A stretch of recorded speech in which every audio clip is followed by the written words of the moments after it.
Hello there, how you all doing today? It's Big Al's here. I'm back with another video. Today I'm checking out 5 things that Resident Evil Reboot movie has going for it. I've never seen this video before, so without further ado, let's not waste any time, let's just crack in and let's see what they're talking about. Let's get it. Cast most of his characters, and I think there are about 5 reasons why this reboot could hopefully be much better than the previous Resident Evil films. Yeah. First of all, yeah, I totally agree with that. well, Brian, who's the director of this upcoming Resident Evil movie reboot? So the director of this reboot is Johannes Roberts, who most recently did 47 Meters Down, which was and hear me out, an actually really fun and pretty good shark horror movie starring Mandy Moore. I know that doesn't sound like a really good pitch, but it plays out well. He also did Strangers Prey at Night, which was also super fun.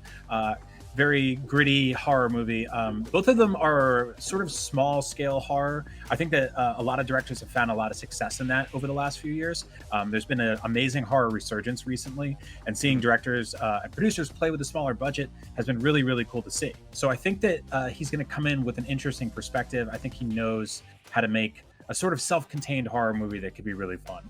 Okay, so I also found a couple fun facts about this project and a possible red flag, a possible reason to be worried. But first, 5 reasons we're excited about this Resident Evil movie reboot. Number 1, it's covering the story from the first 2 games and set in 1998, which is when the original Resident Evil was set. So Brian, does it seem like we're going to start, maybe the first half of the film is in the mansion, and then the second half they're sort of exploring the rest of Raccoon City? Yeah, like the gun shop and all the other fun stuff back there. Yeah, I'm totally with you on that. I think that would be a really awesome way to set the scale. I'm just thinking that that's a bit interesting, like how they're gonna, start from the Spencer Mansion, and then how they go from the Spencer Mansion and then to further parts of Raccoon City and eventually at the RPD. I'm thinking, how that's going to play out and how they're going to, transition that. So I think that, I think it's really brilliant so far. From what we're hearing from it, I haven't heard anything like negative. I know everyone's a bit skeptical because of Paul W.S. Anderson, and well, those movies are best left forgotten about, to be honest. But anyway, let's just crack in and see what they're talking about.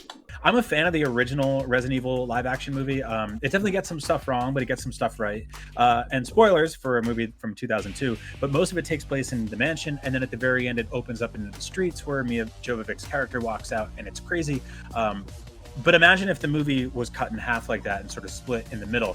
The director said, with this movie, I really wanted to go back to the original first 2 films, recreate the terrifying, visceral experience I had when I first played them, whilst at the same time telling a grounded, human story about a small, dying American town that feels both relatable and relevant to today's audiences. I like the word grounded there. It's hard to explain how something would be grounded in something about zombies. If you've played the Resident Evil games, you know that they eventually become anything but grounded. But I think making a movie that takes place in a mansion that then spills out into the streets with, cop cars on fires and, riots and all sorts of crazy stuff could get very, very interesting. And I think that that's such a really good expectations for where this movie could go. Yeah. Of course, those first 2 games are much more focused on horror than later entries in the series. Even beginning with Resident Evil 3, it was a much more actionized take on the series. So reason number two, Brian, you think this director knows how to handle horror well, especially with the aforementioned 47 Meters Down? Yeah, and I think what's cool about that 47 Meters Down specifically is a creature feature. It's about sharks, right? That's how I do like that creature feature. That's brilliant. I love that. Yes, we've seen zombie sharks in Resident Evil. No, I don't think they'll make an appearance in this movie. At least not until the 5th or 6th installment. That's usually when things tend to go weird. He knows how to create a very tense scenario. 47 Meters Down was about 2 characters trapped in a shark cage underwater while, deadly creatures slowly moved in on them. And I think creating that with zombies and all sorts of, nasty monsters inside of the, Spencer Mansion could recreate a very interesting horror scenario in the same way. Reason number 3, you have faith in the main actress, Kaya Scodelario. Apologies to Kaya if I mispronounced her name. Who recently appeared in Crawl from last year, which is a horror movie I still need to see. I hear good things. I think you'll dig it. Crawl basically asked the question, what if people were trapped in a house with alligators? And it completely delivers on that premise. Like it doesn't ever try to be big. I've never seen this movie. I've never actually heard of it, to be honest. So if anyone knows what that movie's like, if it's any good or not, let me know. Let me know in the comments below. Than that or exceed that. So Kaya is really awesome in this movie. She's got great sort of action chops. She's got great horror chops. She looks like deadly and crazy when she's covered in blood and mud and being attacked by vicious creatures with, flesh-eating monsters, particularly alligators in this movie. And that was another movie that is very self-contained. Think of it like a tiny Die Hard with alligators. And so I think that they could basically redeliver on something like that in this movie, at least the first half. And even if you look at Resident Evil 2, that is a lot of small-ish environments, tight camera angles and small stores and alleyways and stuff like that, where things bursting through the windows. Crawl basically exudes that. And so I think we right off the bat have a really awesome Claire Redfield here. There's also an alligator in Resident Evil 2. That's right. A lot of connections. Reason number 4, the supporting cast is pretty spot on. I really like the casting of Tom Hopper. He's Luther in Umbrella Academy. He's going to be Tom Hopper. Yeah, I think he's a great actor. I think that he'd do really well as playing Albert Wesker. But I guess we just got to wait and see really to see how that's going to see how their performances and everything. See how well they really do. So it'd be really. I just can't wait for the movie to release. So yeah. So be playing Albert Wesker, which is a very famously scene-chewing villain in the Resident Evil universe. Yeah. That'll be interesting to see him in that role. It's almost impossible to not do that role without a little bit of camp. I don't think they'll go like full horror with it. Maybe they will, but I think scene chewing is a good way to describe it. We also have Avin Yogia from Zombieland Double Tap playing Leon S. Kennedy, which I was looking at pictures of him. He's already got the bangs, which is perfect. He's gonna have to shave the mustache, so that'll be a problem. We also have Robbie Amell from Upload as Chris Redfield. Put those two guys next to each other. Yes, again, visually at least spot on casting. And of course, Hannah John Common as Jill Valentine. She was most recently in Ant-Man and the Wasp. And then finally, Neil McDonough, who every time he shows up in something, you already kind of know the caliber of the film you're watching. He's very sort of like campy B-C movie. Neil McDonough. I don't know who he is and what his acting's like, and how well he's going to portray the character of William Birkin. I'm really not sure. I probably have seen him in many movies, but probably just didn't know what his name was. I think that's what it might have something to do with. But yeah, I got high hopes for it, and I hope it really does well. So I guess sometime this year. I think it's November, I think. Well, we just have to wait and see then. So yeah. Villain-esque guy. He rarely plays a good guy.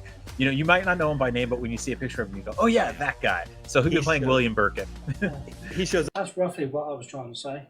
up in so much stuff. He was the villain in season 3 of Justified. Yes, that's right. That's right. And number 5, Brian, you think they, given the pre-existing Resident Evil movies, you think they have a template of what not to do with this? Yeah. Yes.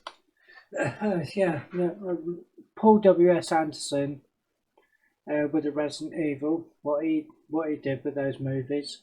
I think that's a great template to give have a director like a template of what not to do. I think that's yeah. So, like I said before, I like the original Resident Evil film. Resident Evil 2, the movie got some stuff right, but they went on to do 6 of those films, and they got really, really crazy and went really off the rails really quickly. And I think that they now have a visual understanding of really where not to go. The games kind of did the same thing. If you look at Resident Evil 6, very divisive, borderline, completely over-the-top action. All of them are actually over-the-top action, but that tilted the scale a little too far from most fans. And so I think they have a good template of what to do and what not to do. So yeah, I have faith in this one. Well, as a possible red flag, it is being produced by Constantine Film, which is the same production company that produced all the previous Resident Evil movies, directed by Paul W.S. Anderson. So I don't know what to make of that. Hopefully they have learned a few lessons and they're going to take a different approach with this one. A couple of fun facts. We've mentioned 47 Meters Down a couple of times. Brian, did you know that Roberts also directed the sequel, 47 Meters Down, Uncaged? Which I also watched. Not as good, but the sharks are blind in that one, which if that's interesting. So they nerfed the sharks. Yes. The sharks were OP.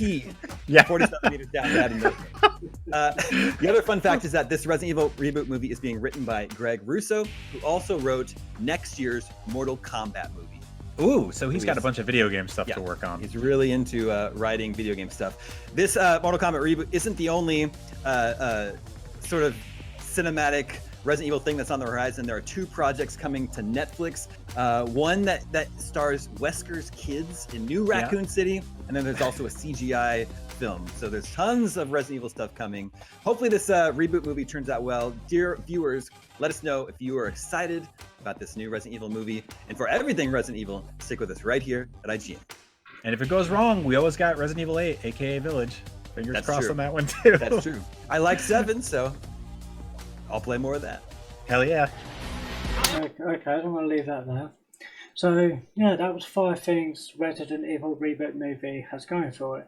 So, yeah, I think that's interesting. It'd be really great to see how this movie does, how well the actors perform in the movie. So, we'll have to wait for, I think it's a few more months now. I think it's November, I believe. I'm not entirely sure. But if we can get a more accurate date on that, then do let me know in the comments down below. Let me know what you guys think of what your thoughts are on the new Resident Evil reboot. Let me know in the comments down below. And if you like this video, then do smash that thumbs up. It really does help out the channel, and I really do genuinely appreciate that. And if you want to see more content like this about Resident Evil, reviews, reactions, and movie reactions to reviews, then do consider smashing that subscribe button, hit the bell so you get notified when I upload more videos. Till then, be safe, and I'll see you again in the next one. Bye for now. Cheers.